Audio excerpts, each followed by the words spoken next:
On today's show, Luka Doncic's defense and effort is being way overblown for two reasons. We'll tell you that. And we've got the eternal optimist Dana Larson to talk about the positives we can take away from this final series. Talk about all that and more today. It's like the Mavs.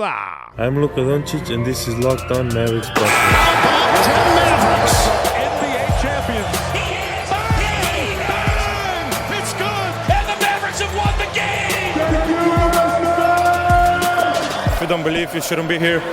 Loyalty never fades away.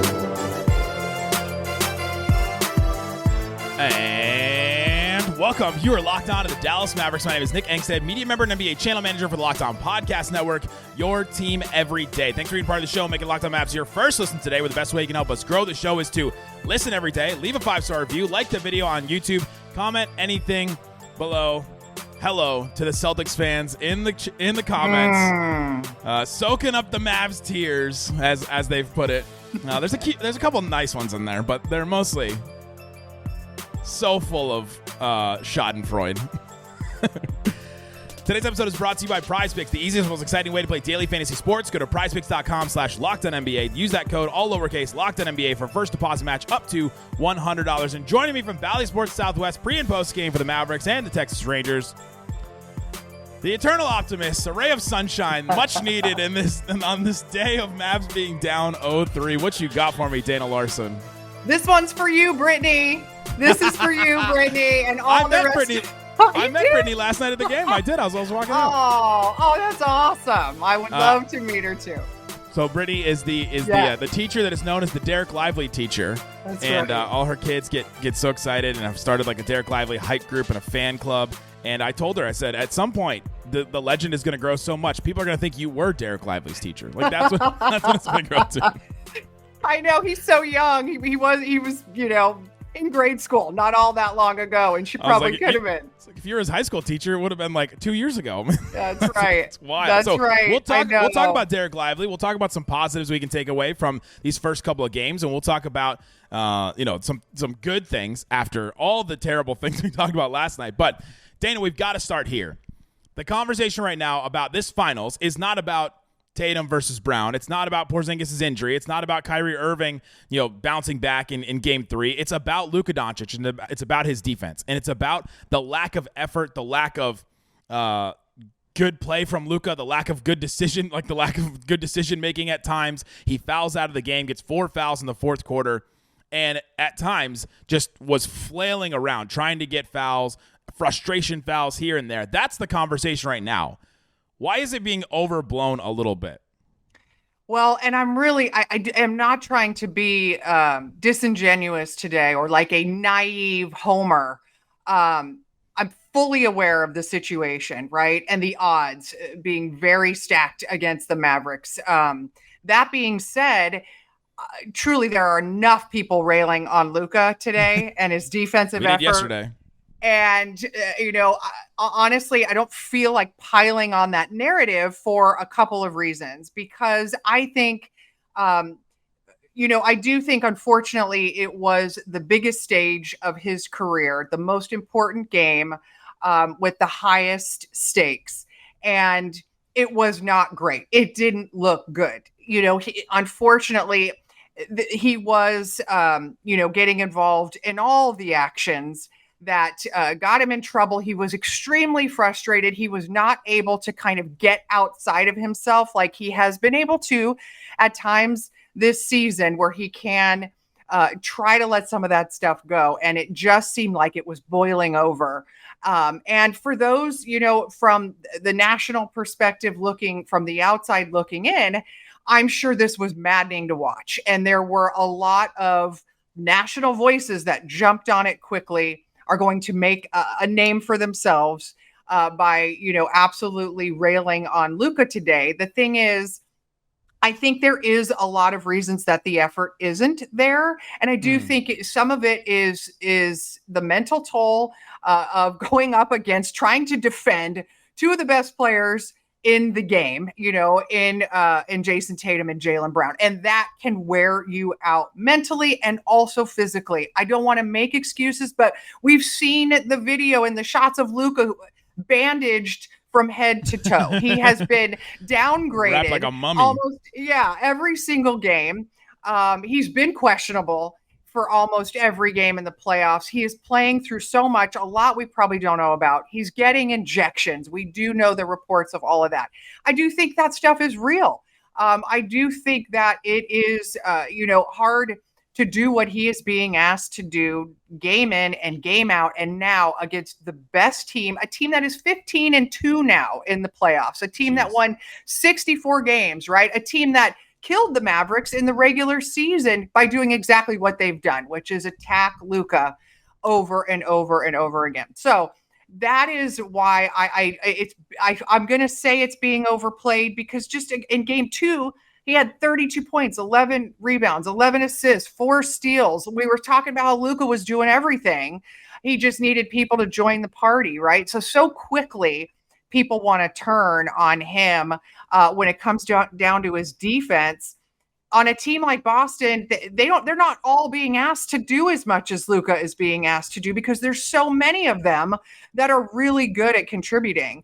The Mavs are top heavy. We know that. And unfortunately, I feel bad, honestly, that's what's being talked about right now, because they don't want to leave the world remembering them or this season like it's being talked about today.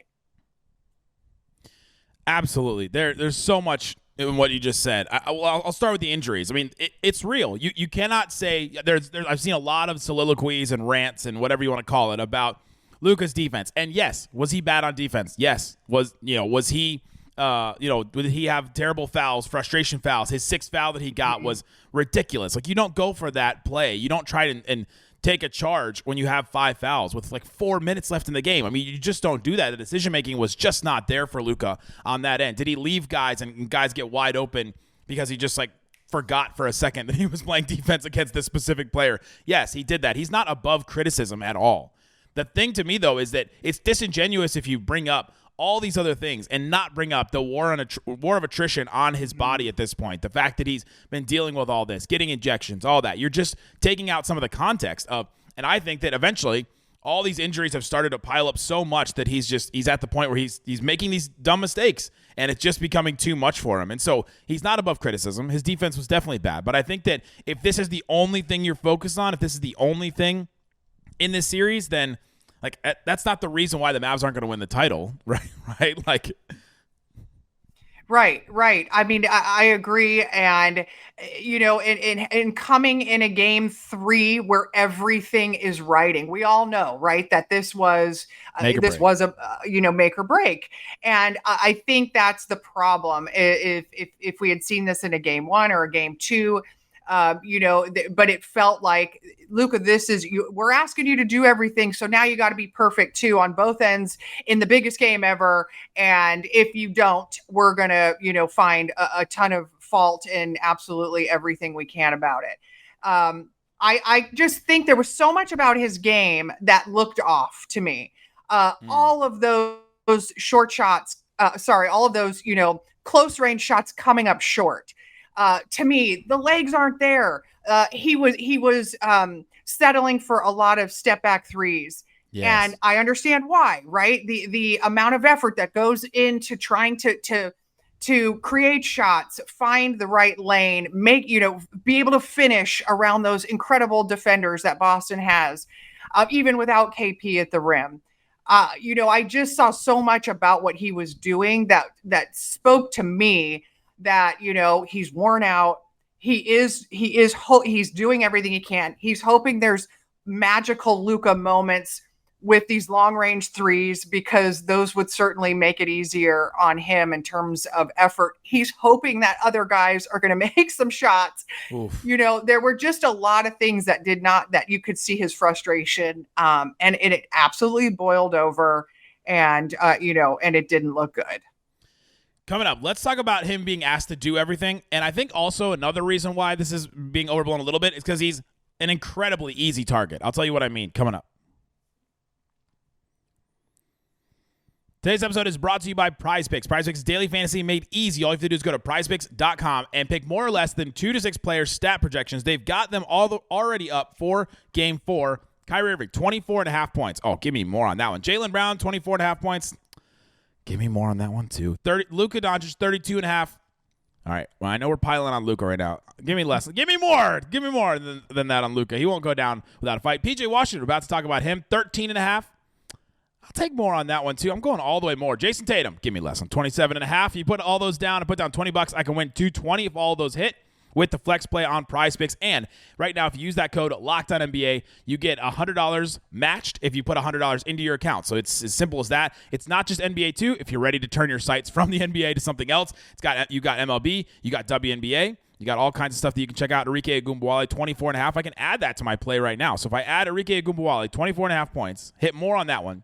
If I put down $200 or $20, it was $220 before I added her, and it's $550 if I win after that. So all kinds of fun stuff like that on PrizePicks. Again, use that code LOCKEDONNBA for first deposit match up to $100. PrizePicks.com. Promo code LOCKEDONNBA. Thanks, everybody, for hanging out with us on Locked On Mavs, being part of the show, part of the Raccoon Squad, listening every day. Appreciate each and every one of you for listening to the show, especially after a loss like that. But we're talking about Luka Doncic. He is the target now of all of the criticism, of all the talk, of all the speculation, of all the he's got to be better. There are some people I felt like they were scolding him like a parent. You've got to be better. This is unacceptable, blah, blah. And like, sure, it is. He's got to be better in these moments. But is it on you to like tell him? You're the coach? Like, calm down, guys. One of the reasons why I think this is being overblown a little is what you said earlier. He's asked to do everything. And Luka is asked to be the entire offense. He's the scheme of the offense. How many times this year has Jason Kidd said, he's the scheme? Luka and Kyrie are the scheme of the offense. He's asked to create. He's asked to create for everybody else on the court. He's asked to create his own shot. He takes the hardest shots in the NBA all throughout the regular season. That was proven by the amount of like unassisted shots he's taken, the amount of contested shots, the amount of double teams he's had, like just the amount of attention is on him.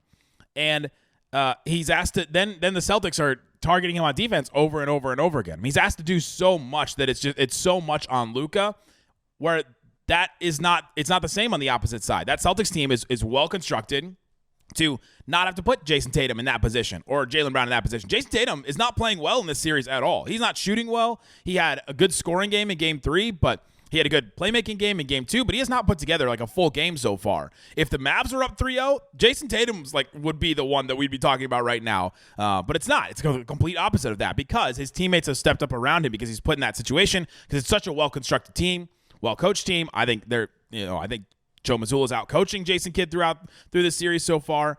And you look at it and you go, all right, well, Luka's asked to do everything. And so now that those things aren't happening, now it's easy to point out Luka and say he's the one. If he doesn't fix these things, then he's never going to win a title and blah, blah, blah. And that may be true. But for right now, there are other reasons why this team is losing these games.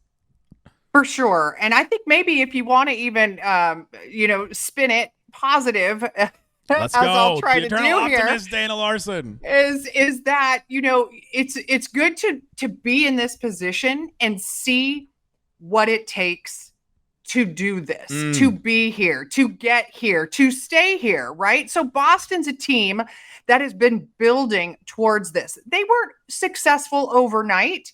This particular version of this team has had a lot of difficulties and a lot of, tough losses and a lot of moments where they're the ones that everybody in the media is talking about, failing to come through. And I think that, this is one of the things I thought about all day today. Getting this experience. Nobody in this moment wants to sit here and say we're happy to be here, right? But it's okay that we're not going to win. But this experience is invaluable for this group. It is something that they will forever be able to lean on. And all you have to do is look across the court at the guys who have been through it. I mean, Boston lost 3 in a row to start the Eastern Conference Finals last year, right? 3 games straight. And they ended up pushing it to 7. They lost 3 in a row the year before to lose in the finals to the Golden State Warriors. Yeah. They've been in the playoffs year after year after year, making deep runs some years, getting bounced early other years. Jason Tatum, Jaylen Brown were young at the time, and everybody was saying maybe they weren't ready yet for this moment, right? All of those things. So for for me, this is that old adage, experience is the best teacher, right? Sometimes it's a hard teacher because you get the test first and the lesson after. And if this is about building this thing, because we don't want the Mavs to just be good this year.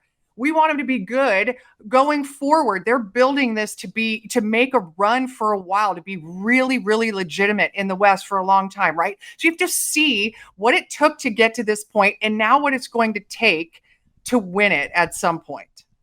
And so we can talk about some positives, because that's one of the positives is the experience of this. And you mentioned all the things the Celtics went through.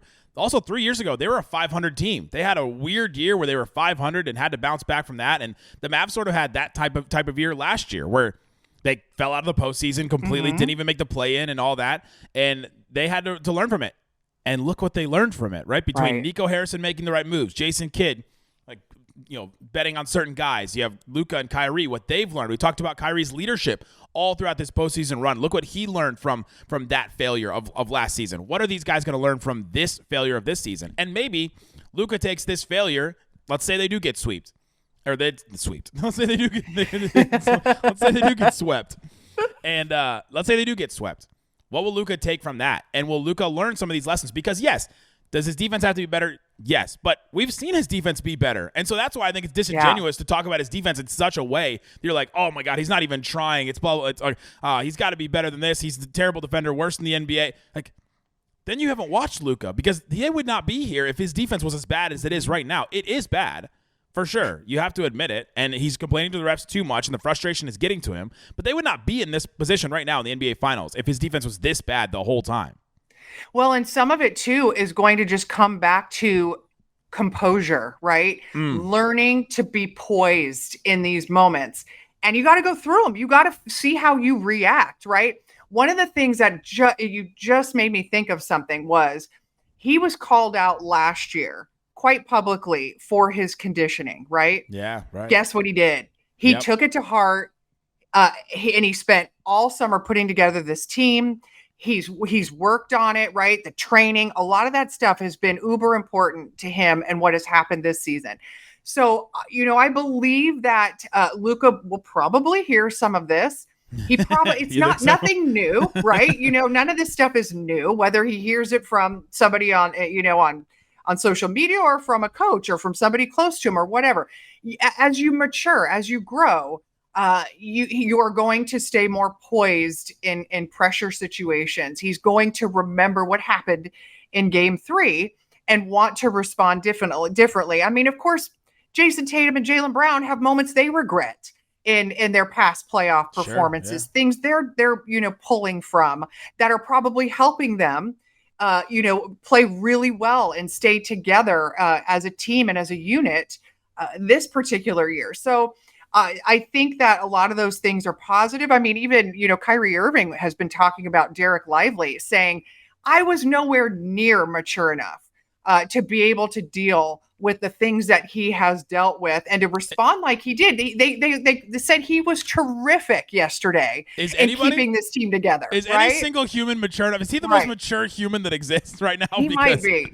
What he's gone through this season. We'll talk about him a little later for sure. But yeah, I'll take one positive is that what the guys will learn from this and what Luka will learn from this. And I have one. I'm going to do the Isaac thing. I have one more thing. On Luka's the criticism and all that. He's an easy target because of the stage. We've mentioned how big and bright this stage is, how he's asked to do everything so it stands out. This Mavs defensive scheme also, we saw it all last year. If you have one weak link in this defensive scheme, it all breaks down. All breaks down. Everything breaks down. There's not enough help to go around. There's not an elite defender like Jrue Holiday locking up his position where all of a sudden that makes it easier for everybody else around you. There's not the elite athletes around like Jason Tatum and Jaylen Brown to help and recover and do all that. You don't have that. You have to keep it together. Who's listening right now? You kind of have to keep it together with smoke and mirrors sometimes, right? With the help and recover and the running here and there, and then like to keep guys in front of you and all that. Like, and if you have one weak link, where last year Luka was that during the regular season at times, Christian Wood, Tim Hardaway, like there's a bunch of guys that were weak links on defense, and you just notice it right away. You go, oh my gosh, like that is standing out a lot. And so it makes Luka an easy target because what you're watching, you go, oh man, well, it's obviously him. It's obviously him because part of the scheme is for him to allow guys to go by him, but go by him in a certain direction so that they can keep that all together. But when he lets them go immediately, then it looks like he's just getting blown by so bad. And so it's another reason why he's an easy target to me. These guys have been together, the majority of them, for what, 5 months? Yeah, or less than that. February. I mean, less than that, right? And the core group in Boston has been together for years. Derek White, who's an all defensive second team player, has been there for a number of years. He's cleaning up messes for you. You add in Drew Holiday. You could put him on any team. He's going to take your defense you're going to jump to another level. So those guys, there's the chemistry already built in with a team like that. And the Mavericks are still building that. It's been amazing to see what they have done under those circumstances to get this far with players, who've only played together for a few months and players who have very little experience at this level. I mean, almost none. You look at Tatum has 111 playoff games. Jaylen Brown, 122. And they're 26 and 27 years old. Luka has 48 playoff games. And that's Kyrie wild. has 94. He's been around a little longer, been on some playoff teams, but then it literally drops dramatically to mostly guys who you can count on one hand amount, of experience in the playoffs. Not to mention like none in the finals, right? Yeah. So I mean, you are going to have defensive breakdowns and miscommunications against a masterful Boston offense, especially under the circumstances. They are building this thing right now, and sometimes it's not pretty. It's not pretty right now. There are some things that are good. So let's talk about some of the optimistic. Let's talk about some of the positives we can take away from this. We talked about how the team can learn from this. Let's talk about some more things we've seen coming up. Today's episode is brought to you by LinkedIn. LinkedIn Jobs helps you find the qualified candidates you want to talk to faster. Post your job for free at linkedin.com. Go check out and see what they have available for you. LinkedIn.com/LockedOnNBA to post your job for free. Everybody knows that small business owners, if you own a small business, you have to hire people, you're a hiring manager. You don't have time. You have all kinds of other things that you can't spend all your time just sorting through all the applications. So LinkedIn makes it super easy. 86% of small businesses say that they get a qualified candidate within 24 hours. That's one day. Can you afford one day? How long would it take you to go through a billion applicants? Not 24 hours, probably. So check out LinkedIn. They know that they're constantly finding ways to make the process easier. They have just launched a feature that helps you write job descriptions as well, making the process even easier and quicker. 2.5 million small businesses use LinkedIn for hiring. So post your job for free at linkedin.com/LockedOnNBA. That's linkedin.com/LockedOnNBA to post your job for free. Terms and conditions, they do apply. All right, Dana, we've talked about Luka. We've talked about one positive, the experience these guys are going to get from this. I want to talk about another positive we kind of touched on. Dereck Lively. A little rocky the first two games, but I thought game 3, we did not talk about him very much at all in the postgame, and I thought that was a mistake. He played 30 minutes. He had 11 points, 13 rebounds. He had 2 steals. He had an assist, 0 turnovers, 0 fouls. Was 5 of 6 from the field, hit a free throw 2. I mean, he was absolutely great in this one, and he's a 20-year-old rookie who's going through the things that he's going through. It is amazing to watch him play and to see him, rise above. All right, Maxey has been rendered not playable. Gafford has been moved down the bench. I mean, Lively has stepped up in a massive, massive way. His future is so bright, and just watching him, seeing this, imagine what he's learning right now through all this, like just getting ushered in the same way we talked about Tatum and Brown going through this early in their careers. Dereck Lively is going through that right now. We're just at the beginning of that process, and those guys are in the middle or the peak of that process. Yeah, this is what you enjoy today. Is you get super excited about, this is, I've heard people say this is the worst Dereck Lively's ever going to be. True. Right? True, so Dana. that's what. So you love the idea of that. We're already starting at this point, and he's only going to get better. You mentioned he played 30 minutes. He played all 12 minutes of the fourth quarter, and he was a huge part of the comeback run. And it was putbacks It was active hands. Activity is like the word that kept jumping in my mind as I was watching. It was key rebounds. It was tip outs to keep possessions alive. There were, of course, a few moments defensively where he was either a little behind on rotations. I mean, but that's the problem. Boston's ball movement is so good and so quick, right? So, I mean, here's your 7-footer, and he's out on the perimeter, and he's rotating around to guys taking wide open corner threes. He really did impact that fourth quarter in a big way, and you get really excited about a guy who is the youngest player to have 10 plus rebounds in a finals game ever.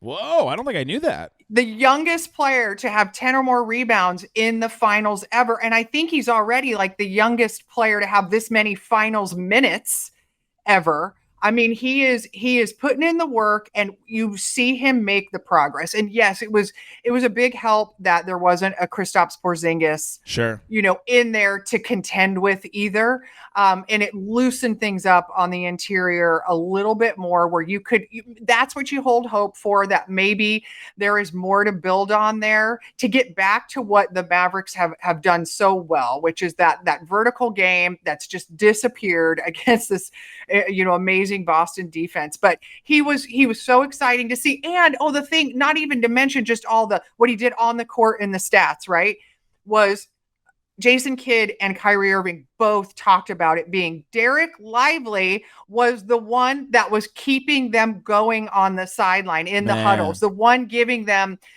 all of the hype speeches, and everybody was feeding off his energy to hang in there and keep fighting. And you're just thinking, this is a 20-year-old kid that's doing that. Oh, inject it right into my veins, Dana. Right? Because we've been looking for this team. We go, all right, they've got Luka and Kyrie. They're stepping up as leaders. They need that like heart and soul of the team. And it was Dorian Finney-Smith. And there's a lot of non-Mavs fans and even some Mavs fans that don't understand the love that Mavs fans had for Dorian Finney-Smith. Like when they made the finals, I posted, man, Dorian should be here. He just deserved to be here in this moment, and to get here is just such about his rise was so much about what the team was about. And now he got traded for Kyrie, obviously, and all that. But if Dereck Lively steps up and he becomes that guy, I mean, that's just incredible to have that guy who's on a rookie contract, who will be here for a long time, who has made a home here, who has just been absolutely incredible. That's a huge positive I'm taking away from all this. Another positive I'm taking away is PJ Washington. He never backed down, ever. He will never back down in this moment. He will stand. That's right. He will stand on business. Right. Absolutely. He has been, the second or third leading scorer for the Mavericks each of these games in the finals. He had 13. He hit 3 threes. Went to the free throw line, hit 4, had 8 rebounds, 2 assists, a couple of turnovers. But, I mean, he's defending out there and switching all over the place. I'll take him as a positive that he is an absolute starter that can play 16 games, a 16-game player that we call him. And he's on the Mavs going forward, and you got to love that.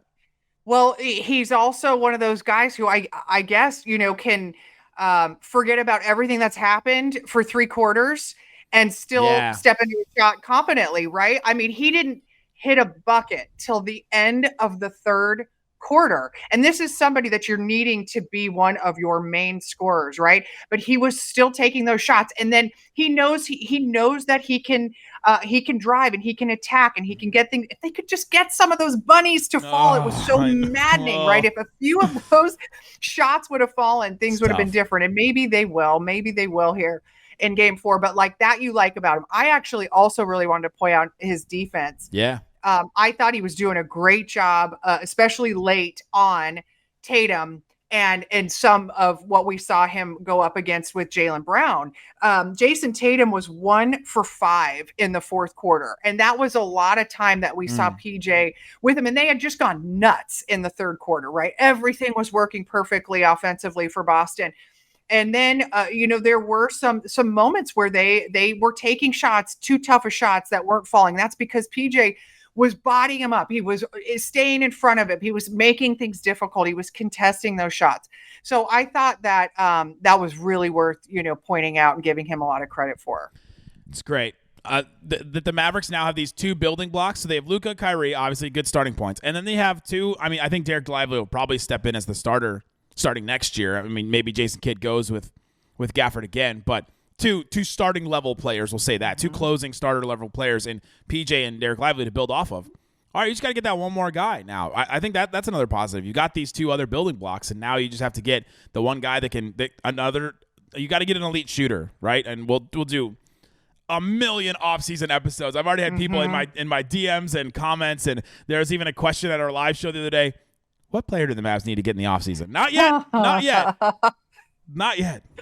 Not yet. Back, Satan. We're still playing right now, right? Like, you can't put the cart before the horse just yet. But, yeah, so those are some positives to take away. Did you have any other positives you want to take away from his first couple games? I think that, well, Kyrie was a major positive. So I want to have them finish strong. What I don't want is for this to go into the off season with a negative taste, right? And I want there to be so it was great. It was Kyrie quieting the voices, and yes, it helped to be back in a positive, comfortable environment for him.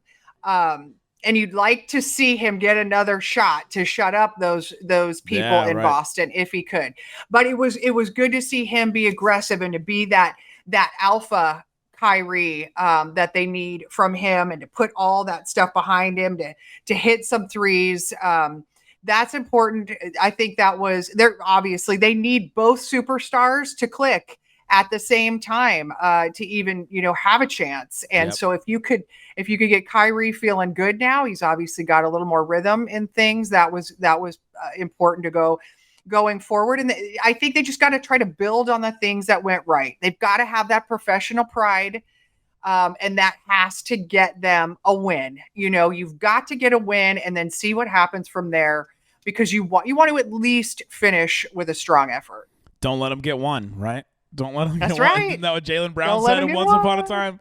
There you go. There's some positives. That's our talk about Luka. Let me know in the comment section what you think about the conversation surrounding Luka. Go check out our episode. We'll have an episode tomorrow after the game with Slightly Biased, no matter if they win or lose. And so we'll break that down. Guys, thanks so much for listening to Locked On Mavs. Peace out. Boom.